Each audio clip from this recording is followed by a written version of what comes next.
The Disappearance of Mr. Davenheim.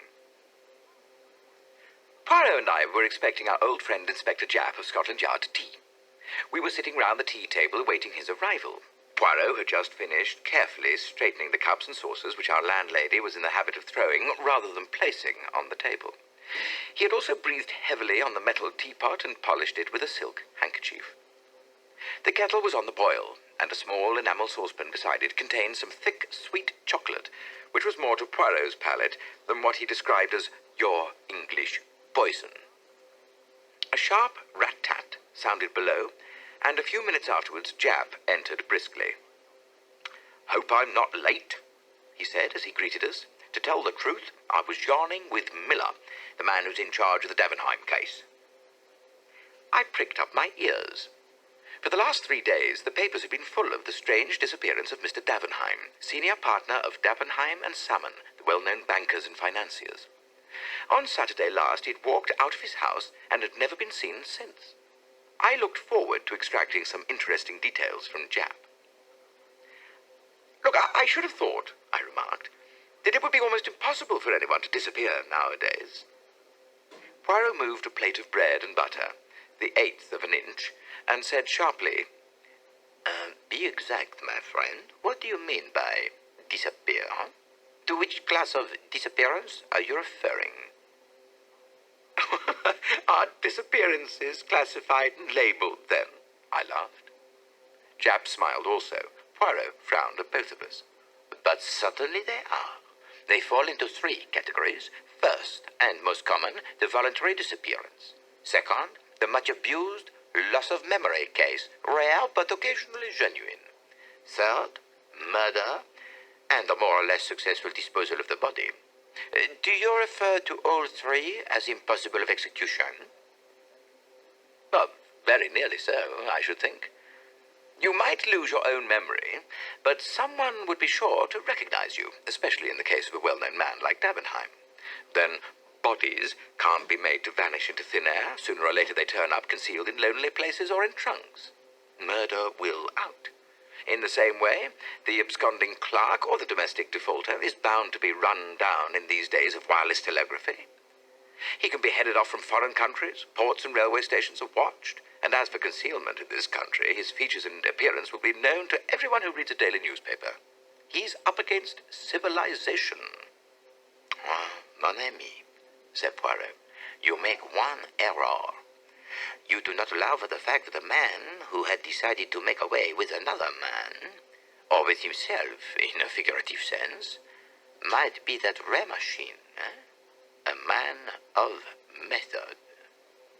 He might bring intelligence, talent, a careful calculation of detail to the task. And then I do not see why he should not be successful in baffling the police force." "But not you, I suppose," said Japp good-humouredly, winking at me. "He couldn't baffle you, Monsieur Poirot?" Poirot endeavoured, with a marked lack of success, to look modest. "Me? Also, why not? It is true that I approach such problems with an exact science, a mathematical precision which seems, alas, only too rare in the new generation of detectives." Japp grinned more widely. "Oh, I don't know," he said. "Miller, the man who's on this case, is a smart chap. You may be very sure he won't overlook a footprint or a cigar ash, or a crumb even. He's got eyes that see everything." "So, mon ami," said Poirot, "has the London sparrow. But, all the same, I should not ask the little brown bird to solve the problem of Mr. Davenheim. Come now, monsieur. You're not going to run down the value of details as clues? Oh, by no means. These things are all good in their way. The danger is they may assume undue importance. Most details are insignificant. 1 or 2 are vital. It is the brain, the little grey cells," he tapped his forehead, "on which one must rely. The senses mislead. One must seek the truth within, not without." "Now, you don't mean to say, Monsieur Poirot, that you would undertake to solve a case without moving from your chair, do you?" "That is exactly what I do mean. Granted the facts were placed before me, I regard myself as a consulting specialist. Jap slapped his knee. Well, hanged if I don't take you at your word. Bet you a fiver you can't lay a hand, or rather tell me where to lay my hand, on Mr. Davenheim, dead or alive, before a week is out. Poirot considered. Eh bien, mon ami, I accept. Le sport, it is the passion of you English. Now, the facts. Well, on Saturday last, as is his usual custom, Mr. Davenheim took the 12:40 train from Victoria to Chingside, where his palatial country seat, the Cedars, is situated. After lunch, he strolled round the grounds and gave various directions to the gardeners. Now, everybody agrees that his manner was absolutely normal and as usual. After tea, he put his head into his wife's boudoir, saying that he was going to stroll down to the village and post some letters. He added that he was expecting a Mr. Lowen on business. If he should come before he himself returned, he was to be shown into the study and asked to wait. Mr. Davenheim then left the house by the front door, passed leisurely down the drive and out at the gate, and was never seen again. From that hour, he vanished completely. Pretty, very pretty. Altogether a charming little problem, murmured Poirot. Proceed, my good friend. About a quarter of an hour later, a tall, dark man with a thick black moustache rang the front doorbell and explained that he had an appointment with Mr. Davenheim. He gave the name of Lowen, and in accordance with the banker's instructions, was shown into the study. Nearly an hour passed. Mr. Davenheim did not return. Finally, Mr. Lowen rang the bell and explained that he was unable to wait any longer, as he must catch his train back to town. Mrs. Davenheim apologized for her husband's absence, which seemed unaccountable, as she knew him to have been expecting the visitor. Mr. Lowen reiterated his regrets and took his departure. Well, as everyone knows, Mr. Davenheim did not return. Early on Sunday morning the police were communicated with, but could make neither head nor tail of the matter. Mr. Davenheim seemed literally to have vanished into thin air. He had not been to the post office, nor had he been seen passing through the village. At the station they were positive he had not departed by any train. His own motor had not left the garage. If he had hired a car to meet him in some lonely spot, it seems almost certain that by this time, in view of the large reward offered for information, the driver of it would have come forward to tell what he knew. True, there was a small race meeting at Entfield, 5 miles away, and if he had walked to that station he might have passed unnoticed in the crowd, but since then his photograph and a full description of him have been circulated in every newspaper, and nobody's been able to give any news of him. Now, we have, of course, received many letters from all over England, but each clue, so far, has ended in disappointment. On Monday morning, a further sensational discovery came to light. Behind a portiere in Mr. Davenheim's study stands a safe, and that safe had been broken into and rifled. The windows were fastened securely on the inside, which seems to put an ordinary burglary out of court, unless, of course, an accomplice within the house fastened them again afterwards. On the other hand, Sunday having intervened and the household being in a state of chaos, it's likely that the burglary was committed on the Saturday and remained undetected until Monday. Précisément, said Poirot dryly. Well, is he arrested, ce pauvre Monsieur Lowen? Jap grinned. Not yet, but he's under pretty close supervision. Poirot nodded. What was taken from the safe? Have you any idea? We've been going into that with the junior partner of the firm and Mrs. Davenheim. Apparently there was a considerable amount in bearer bonds and a very large sum in notes, owing to some large transaction having been just carried through. There was also a small fortune in jewellery. All Mrs. Davenheim's jewels were kept in the safe. The purchasing of them had been a passion with her husband of late years, and hardly a month passed that he didn't make her a present of some rare and costly gem. Altogether a good haul, said Poirot thoughtfully. Now, what about Lowen? Is it known what his business was with Davenheim that evening? Well, the two men were apparently not on very good terms. Lowen is a speculator in quite a small way. Nevertheless, he's been able once or twice to score a coup off Davenheim in the market. Well, though it seems they seldom or never actually met.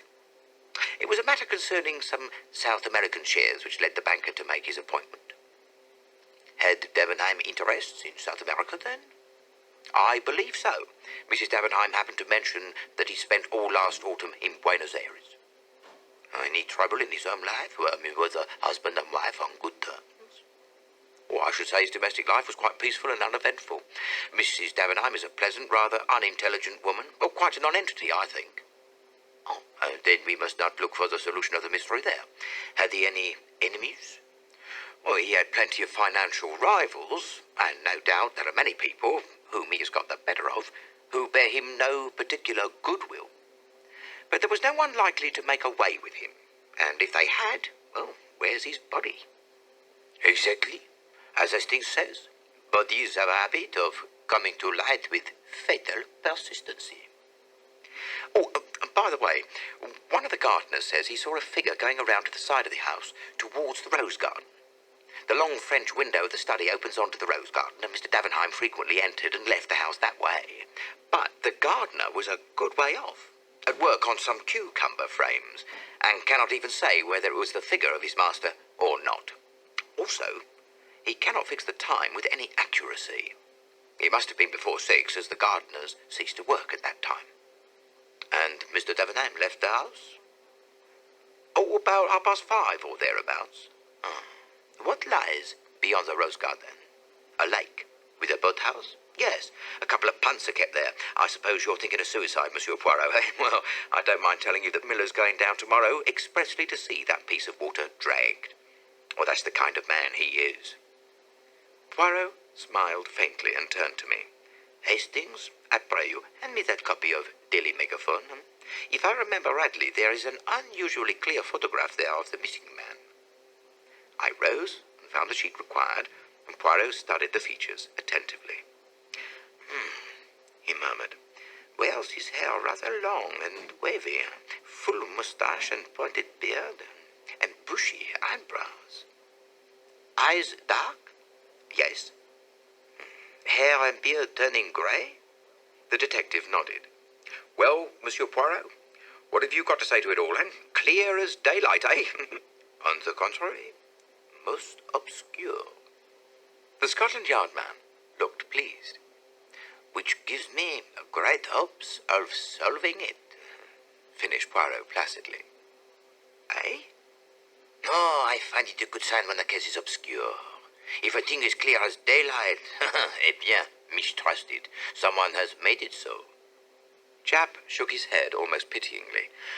Well, each to their fancy, but it's not a bad thing to see your way clear ahead. I do not see, murmured Poirot. I shut my eyes and think. Japp sighed. Well, you've got a clear week to think in. And you'll bring me any fresh developments that arise, eh? The results of the labors of the hard-working and lynx-eyed Inspector Miller, for instance? Oh, certainly. That's in the bargain. Seems a shame, doesn't it? Said Japp to me as I accompanied him to the door. It's like robbing a child. I could not help agreeing with a smile. I was still smiling as I re-entered the room. Eh bien, said Poirot immediately, you make fun of Papa Poirot. Is it not so? He shook his finger at me.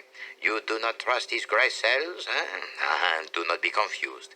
Let us discuss this little problem, incomplete as yet, I admit, but already showing 1 or 2 points of interest. The lake, I said significantly. And even more than the lake, the boathouse. I looked sideways at Poirot. He was smiling in his most inscrutable fashion. I felt that for the moment it would be quite useless to question him further. We heard nothing of Japp until the following evening, when he walked in at about 9 o'clock. I saw at once by his expression that he was bursting with news of some kind. Eh bien, my friend, remarked Poirot, all goes well. But do not tell me that you have discovered the body of Mr. Davenheim in your lake, because I shall not believe you. No, we haven't found the body, but we did find his clothes. The identical clothes he was wearing that day. What do you say to that? Any other clothes missing from the house? No, his valet was quite positive on that point. The rest of his wardrobe is intact. There's more. We've arrested Lowen. One of the maids whose business it is to fasten the bedroom windows declares that she saw Lowen coming towards the study through the rose garden about 6:15. That would be about 10 minutes before he left the house. And what does he himself say to that? Denied, first of all, that he'd ever left the study. But the maid was positive. And he pretended afterwards that he'd forgotten just stepping out of the window to examine an unusual species of rose. It's rather a weak story. And there's fresh evidence against him has come to light. Mr. Davenheim always wore a thick gold ring, set with a solitaire diamond on the little finger of his right hand. Well, that ring was pawned in London on Saturday night by a man called Billy Kellett. Now, he's already known to the police, did 3 months last autumn for lifting an old gentleman's watch. Now, it seems he tried to pawn the ring at no less than 5 different places. Succeeded at the last one, got gloriously drunk on the proceeds, assaulted a policeman, and was run in consequence. I went to Bow Street with Miller and saw him. He's sober enough now, and I don't mind admitting we pretty well frightened the life out of him, hinting he might be charged with murder. Well, this is his yarn, and a very queer one it is. He was at Enfield races on Saturday. Though I dare say scarf pins was his line of business rather than betting. Anyway, he had a bad day and was down on his luck. He was tramping along the road to Chingside and sat down in a ditch to rest just before he got into the village. A few minutes later, he noticed a man coming along the road to the village. Dark complexion gent, with a big moustache. One of them city toffs, is his description of the man. Kellett was half concealed from the road by a heap of stones. And just before he got abreast of him, the man looked quickly up and down the road, and seeing it apparently deserted, he took a small object from his pocket and threw it over the hedge. Then he went on towards the station. Now, the object he'd thrown over the hedge had fallen with a slight chink, which aroused the curiosity of the human derelict in the ditch. He investigated and, after a short search, discovered the ring. Well, that's Kellett's story. Now, it's only fair to say that Lowen denies it utterly, and of course the word of a man like Kellett can't be relied upon in the slightest. It's within the bounds of possibility that he met Davenheim in the lane and robbed and murdered him. Poirot shook his head. Very improbable, mon ami. He had no means of disposing of the body. It would have been found by now. Secondly, the open way in which he pawned the ring makes it unlikely that he did murder to get it. Thirdly, your sneak thief is really a murderer. Fourthly, as he has been in prison since Saturday, it would be too much of a coincidence that he is able to give so accurate a description of Lowen. Japp nodded. Why, I don't say you're not right, but all the same, you won't get a jury to take much note of a jailbird's evidence. What seems odd to me is that Lowen couldn't find a cleverer way of disposing of the ring. Poirot shrugged his shoulders. Well, after all, if it were found in the neighborhood, it might be argued that Davenheim himself had dropped it. Yes, but why remove it from the body at all? I cried. Well, there might be a reason for that, said Japp. Do you know that just beyond the lake a little gate leads out onto the hill, and not 3 minutes' walk brings you to, what do you think, eh? A lime kiln. Good heavens, I cried. You mean that the lime which destroyed the body would be powerless to affect the metal of the ring? Exactly. Oh, it seems to me, I said, that explains everything. What a horrible crime. By common consent, we both turned and looked at Poirot. He seemed lost in reflection, his brow knitted as though with some supreme mental effort. I felt at last his keen intellect was asserting itself. What would his first words be? We were not long left in doubt. With a sigh, the tension of his attitude relaxed, and turning to Japp, he asked, Have you any idea, my friend, whether Mr. and Mrs. Davenheim occupy the same bedroom? But the question seemed so ludicrously inappropriate that for a moment we both stared in silence. Then Japp burst into a laugh. Oh, good Lord, Monsieur Poirot, I thought you were coming out with something startling. As to your question, well, I'm sure I don't know. You could find out? Asked Poirot with curious persistence. Well, certainly, if you really want to know. Merci, mon ami. I should be obliged if you would make a point of it. Japp stared at him a few minutes longer, but Poirot seemed to have forgotten us both. The detective shook his head sadly at me and, murmuring, "Poor old fellow, war's been too much for him," gently withdrew from the room. As Poirot seemed sunk in a daydream, I took a sheet of paper and amused myself by scribbling notes upon it. My friend's voice aroused me. He had come out of his reverie and was looking brisk and alert. "Que faites-vous là, mon ami?" "I was jotting down what occurred to me as the main points of interest in this affair."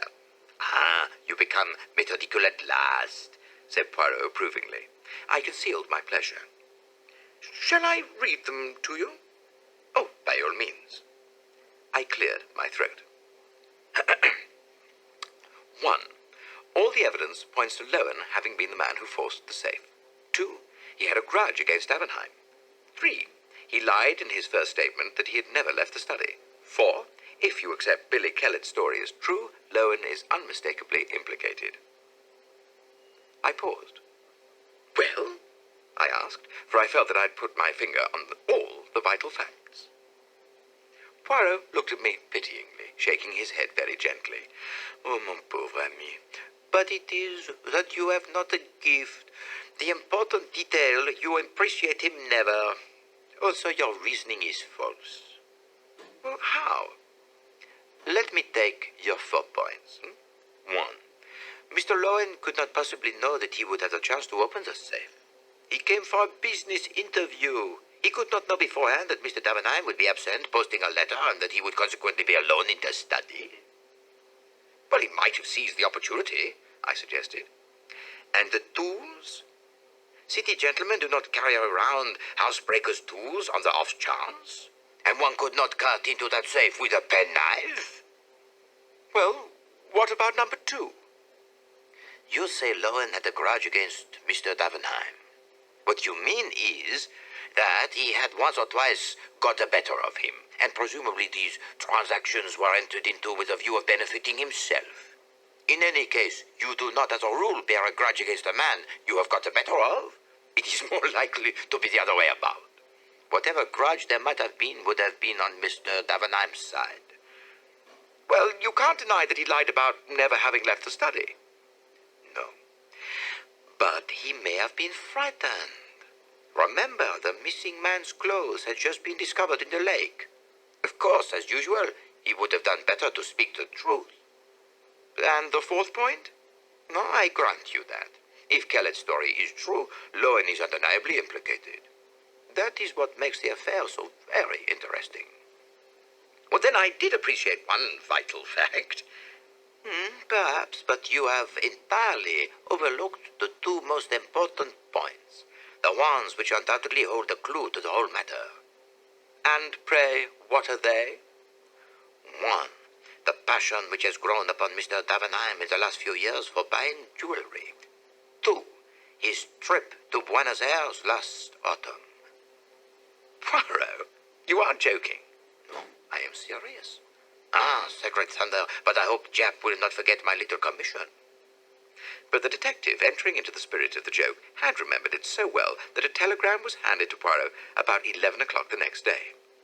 At his request, I opened it and read it out. "Husband and wife have occupied separate rooms since last winter."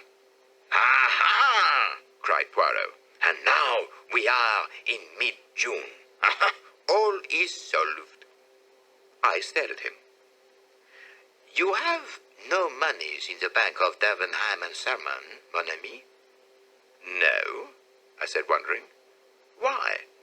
"Because I should advise you to withdraw it before it is too late." "Well, why? What do you expect?" "I expect a big smash in a few days, perhaps sooner. Oh, which reminds me, we will return the compliment of a dépêche to Japp. A pencil, I pray you, and a form. Voilà. Advise you to withdraw any money deposited with firm in question." That will intrigue him, the good chap, eh? His eyes will open wide, wide. He will not comprehend in the slightest until tomorrow or the next day. I remained skeptical, but the morrow forced me to render tribute to my friend's remarkable powers. In every paper was a huge headline telling of the sensational failure of the Davenheim Bank. The disappearance of the famous financier took on a totally different aspect in the light of the revelation of the financial affairs of the bank. Before we were halfway through breakfast, the door flew open and Japp rushed in. In his left hand was a paper. In his right was Poirot's telegram, which he banged down on the table in front of my friend. "How did you know, Monsieur Poirot? How the blazes could you know?" Poirot smiled placidly at him. "Ah, mon ami, after your wire, it was a certainty. From the commencement, see you, it struck me that the safe burglary was somewhat remarkable. Jewels, ready money, bearer bonds, all so conveniently arranged for whom? Well, the good Monsieur Davenheim was of those who look after number one, as your saying goes. It seemed almost certain that it was arranged for himself. And then his passion of late years for buying jewelry, How simple. The funds he embezzled, he converted into jewels, very likely replacing them in turn with paste duplicates. And so he put away in a safe place under another name a considerable fortune to be enjoyed all in good time when everyone has been thrown off the track. His arrangements completed, he makes an appointment with Mr. Lowen, who has been imprudent enough in the past to cross the great man once or twice. He drills a hole in the safe, leaves orders that the guest is to be shown into the study, and walks out of the house. Where? Poirot stopped and stretched out his hand for another boiled egg. He frowned.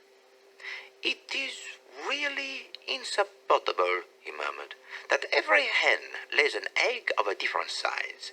What symmetry can there be on the breakfast table? At least they should sort them in dozens at the shop." "Oh, never mind the eggs," said Japp impatiently. "Let 'em lay 'em square if they like. Tell us where our customer went to when he left the Cedars. That is, if you know." "Eh bien, he went to his hiding place.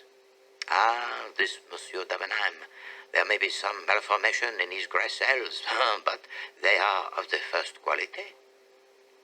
"Well, do you know where he's hiding?" "Oh, certainly. It is most ingenious." "Well, for the Lord's sake, tell us then." Poirot gently collected every fragment of shell from his plate, placed them in the egg cup, and reversed the empty eggshell on top of them. This little operation concluded, he smiled on the neat effect, and then beamed affectionately on both of us. "Oh, come, my friends, you are men of intelligence. Ask yourselves the question I asked myself. If I were this man, where should I hide? Hastings, what do you say?" "Well," I said, "I am rather inclined to think I'd not do a bolt at all. I'd stay in London, in the heart of things, travel by tubes and buses. 10 to 1 I'd never be recognized. Or there's safety in a crowd." Poirot turned inquiringly to Japp. No, I don't agree. Now get clear away at once. That's the only chance. I would have had plenty of time to prepare things beforehand. I'd have a yacht waiting with steam up, and I'd be off to one of the most out-of-the-way corners of the world before the hue and cry began. We both looked at Poirot. "What do you say, monsieur?" For a moment he remained silent. Then a very curious smile flitted across his face. "My friends, if I were hiding from the police, do you know where I should hide? In a prison." "What?" "You are seeking Monsieur Davenheim in order to put him in prison. So you never dream of looking to see if he may not be already there." "What do you mean?" "You tell me Madame Davenheim is not a very intelligent woman. Nevertheless, I think if you took her up to Bow Street and confronted her with a man, Billy Kellett, she would recognize him, in spite of the fact that he has shaved his beard and mustache and those bushy eyebrows, and has cropped his hair close. A woman nearly always knows her husband, so the rest of the world may be deceived." "Well, Billy Kellett? But he's known to the police." "Did I not tell you Davenheim was a clever man? He prepared his alibi long beforehand. He was not in Buenos Aires last autumn. He was creating the character of Billy Kellett, doing 3 months, so that the police should have no suspicions when the time came. He was playing, remember, for a large fortune as well as liberty. It was worthwhile doing the things thoroughly. Only, yes, eh bien, afterwards he had to wear a false beard and wig, had to make up as himself again, and to sleep with a false beard is not easy. It invites detection. He cannot risk continuing to share the chamber of Madame his wife. Now, you found out for me that for the last 6 months, or ever since his supposed return from Buenos Aires, he and Mrs. Davenheim occupied separate rooms. Then I was sure everything fitted in. The gardener, who fancied he saw his master going round to the side of the house, was quite right. He went to the boathouse, donned his tramp clothes, which you may be sure had been safely hidden from the eyes of his valet, dropped the others in the lake, and proceeded to carry out his plan by pawning the ring in an obvious manner, and then assaulting a policeman, getting himself safely into the haven of Bow Street, where nobody would ever dream of looking for him. It's impossible, murmured Jap. Ask Madame, said my friend, smiling. The next day, a registered letter lay beside Poirot's plate.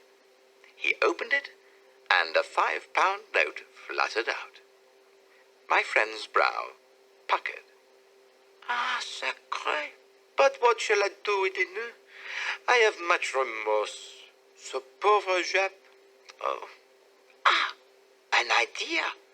We will have a little dinner, we three. That consoles me. It was really too easy. I am ashamed.